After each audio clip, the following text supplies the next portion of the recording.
Let's talk about dominance in dogs around resources. You may have heard of dominance theory as an outdated myth that, when perpetuated, has caused a ton of harms to dogs and humans and the dog-human relationship.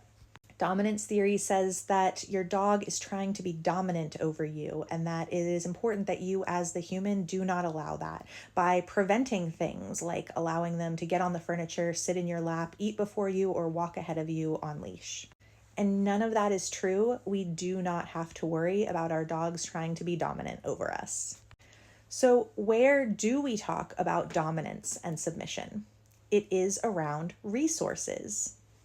But those words don't mean what we tend to think they mean, and so they are not words that I use when talking to my clients about their dog's resource guarding behaviors. The only time you'll hear me using those words is specifically in conversations like this, where we're talking about what those words actually mean.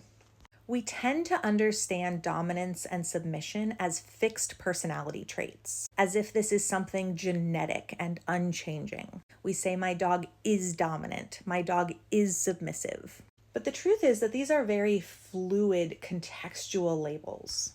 Dominance in this context refers to the animal expressing their preference for priority access to the resource. And submission is the other animal saying, yeah, okay, I don't have that preferred priority access preference. No conflict here. Rather than being a battle to show who's in charge, it's actually a way of keeping the peace. And it's very contextual. My favorite analogy of this is, I believe, from Canine Enrichment for the Real World by Ali Bender and Emily Strong. Imagine that you are at your office job and you have turned off the light because you have a headache. And your boss walks into the room and says, "Why is the light off?" and turns the light back on. And you, sitting at your desk, say, "Oh, please turn the light back off. I have a headache." And your boss, assuming they're a good person, says, "Oh, okay," and turns the light off.